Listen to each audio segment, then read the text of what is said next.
হেরে যাওয়া ম্যাচ থেকেও 1 পয়েন্ট নিয়ে এলো মোহনবাগানের জুনিয়র ছেলেরা। আর গতকাল 3 দিনের উৎসব শেষ হয়ে গেল।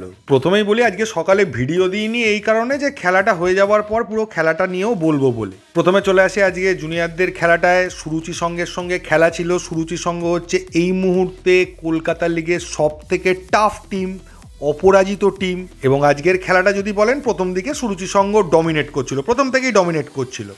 19 মিনিট পর্যন্ত একতরফা ডমিনেশন ছিল, তখনও মোহনবাগান গোল খেয়ে যেতে পারতো, এরকম সিচুয়েশনও তৈরি হয়েছিল। কিন্তু 19 মিনিটের পর থেকে মোহনবাগান প্লেয়াররা আস্তে আস্তে, জুনিয়ররা কিন্তু ম্যাচের দখলটা নিতে থাকে, বল পজিশন নিতে থাকে এবং পরের পর অ্যাটাক করতে থাকে। কিন্তু কোনো অ্যাটাক থেকেই ফ্রুটফুল রেজাল্ট আসে না, কিন্তু চান্সও ওরাও ক্রিয়েট করেছিল। এরপর মোটামুটি খেলা চলছিল। 46 মিনিটের মাথায় জোসেফ হাউকিপ, বহু পুরনো প্লেয়ার এবং ময়দানের চেনা নাম বলতে পারেন, একটা ওয়ার্ল্ড ক্লাস গোল করেছিল। এবং যদিও দীপ্রভাত কিছুটা এগিয়েছিল, বলতে পারেন সেইটা দীপ্রভাতের দোষ, কিন্তু ও জুনিয়র টিমের গোলকিপার, ওইটুকু ভুল হয়তো ওর হবেই, এইটুকু আর কি বলা যাবে। তো মোটামুটি বলটা যে রেখেছিল একদম ডিপ করে সেকেন্ড পোস্ট দিয়ে ভেতরে ঢুকে গেল, ওটা একটা অসাধারণ ওয়ার্ল্ড ক্লাস। আমি দীপ্রভাতের দোষ দিয়ে ওর গোলটাকে ছোট করতে চাই না, মারাত্মক ভালো গোল। এরপর দ্বিতীয়ার্ধের শুরু থেকে সুরুচি সঙ্গ ম্যাচের দখল নেওয়ার চেষ্টা করতে শুরু করে এবং কিছুক্ষণ পরে তারা দখল নিয়েও নেয়। 51 মিনিটে মোহনবাগান একটা পজিটিভ চান্স তৈরি করেছিল, ব্যাস ওইটুকুই। ভাবলাম বোধহয় আবার ফিরে আসবে, কিন্তু না, আবার সুরুচি সঙ্গের দখলে চলে গেল। ওরা তখন পরের পর চেষ্টা করে যাচ্ছে, এই হচ্ছে না, এই কোনোভাবে হচ্ছে না। একটা শর্ট জাস্ট পাস দিয়ে বেরিয়ে গেল, হুড়ুর করে ঢুকে যাচ্ছে। মোহনবাগান ডিফেন্স পুরো একদম তাসের ঘরের মতো ভেঙে পড়ছে, এইরকম সিচুয়েশান। 55 মিনিটে তো বল গোলকিপার এগিয়ে চলে এসেছিল, বল ওখান থেকে প্লেয়াররা শোয়া অবস্থাতে একটা শট করেছে, বল গোলের দিকে এগোচ্ছে, কোনো রকমে গিয়ে বলটাকে বাঁচায় মোহনবাগানের ডিফেন্ডাররা।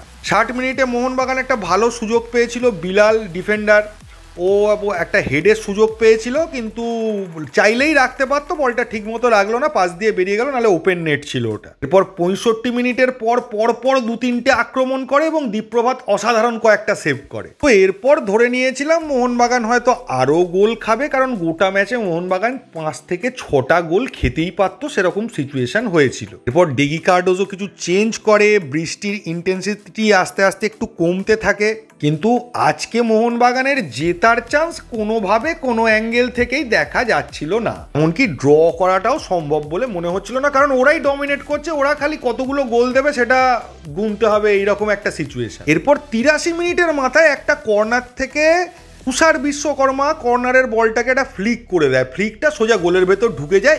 এরপর থেকে খেলা ঘুরতে শুরু করে, মোহনবাগান একদম মুহুর্মুহুর আক্রমণ শুরু করে, একদম ইজি সুযোগ পেয়েছিল, একটা সুযোগও কাজে লাগাতে পারিনি। মোটামুটি 83 থেকে 90 মিনিট রেগুলেশন টাইম পর্যন্ত মোহনবাগান, ওখানেও 3-4টে গোল মোহনবাগানও করে দিতে পারতো, এরকম সুযোগ হয়েছিল, কিন্তু মোহনবাগান করতে পারেনি। এই সময় সুরুচি বুঝে গেছিল যে এইভাবে খেললে হবে না, ওরা তখন পুরো ডিফেন্স করে যাচ্ছিল। ওরা ডিফেন্স থেকে বেরিয়ে কাউন্টার অ্যাটাক শুরু করে এবং 91-92 মিনিটে শিওর 2টো গোল, একটা দীপ্রভাত বাঁচায় আর একটা ক্রস বারে লেগে ড্রপটাও বাইরে খায় বলে বেঁচে যায়, ওইখানে লাগলে জেনারেলি ড্রপটা ভেতরেই খায়। তো আমি আজকে বলবো কপাল জোরে মোহনবাগান বেঁচেছে।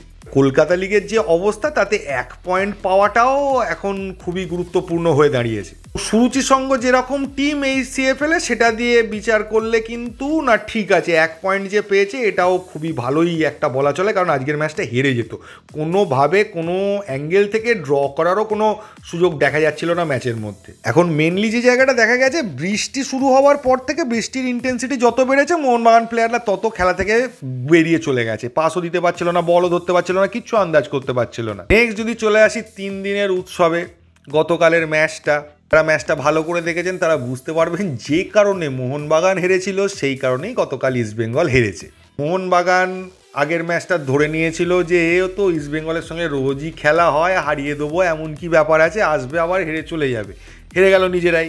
ইস্টবেঙ্গল গতকালের ম্যাচে ভেবেছিল যে মোহনবাগানকে হারিয়েছি, মোহনবাগান এদেরকে 5 গোল দিয়েছে, এরা কখনো খেলতে পারবে আমাদের সঙ্গে, ও বাবা, ঠিক একই জিনিস হলো, রিপিটেশন হয়ে গেল, হিস্ট্রি রিপিটস বলে, সেই রিপিটেশন। আরও একটা বড় কারণ, ইস্টবেঙ্গল সমর্থকদের মনে রাখা উচিত, ডুরান্ডের প্রথম ম্যাচে যখন আমাদের হারিয়েছিল 2023-এ সম্ভবত, তখন বাস চাপড়ে ছিল, তারপর ডুরান্ড ফাইনালে হেরে গেছিল, তারপর থেকে আর জিততে পারেনি। আবার জিতলো সুপার কাপে, কিন্তু ইস্টবেঙ্গল সমর্থকরা সেবার বাস টাস চাপড়ায়নি, কিচ্ছু করেনি। উড়িষ্যায়ও ছিল ম্যাচটা, তো কোনো রকম অত উত্তেজনার বহিঃপ্রকাশ, অশালীন ভাষা এগুলো কম ছিল। ফলে সুপার কাপটা জিতলো, ট্রফি এলো, সেটা ভুলে গেল, শিক্ষাটা নিতে পারলো না। এবার আবার যেটা হলো ডুরান্ড কাপে, আবার বাস চাপড়ালো, আবার অসভ্যতা করলো, আবার হেরে গেল, কাপ পেল না। মানে বুঝতে হবে, অসভ্যতা করলে কাপটা পাওয়া যায় না। একটা ম্যাচ হয়তো জেতা যায়, কিছু দিন আনন্দ করা যায়, কিন্তু সেই আনন্দ বেশি দিন স্থায়ী করে না। যদিও এটা নিয়ে বেশি ভাবনা চিন্তা করার মতো সময় আমাদের নেই, কারণ আমাদের টিমে যথেষ্ট প্রবলেম রয়েছে, সেগুলোকে সলভ করতে হবে, ACL2 এ ভালো কিছু করতে হবে, এটাই আমাদের টার্গেট। তো এই ভিডিওতে এইটুকুই। থ্যাংক ইউ, ধন্যবাদ এবং জয় মোহনবাগান।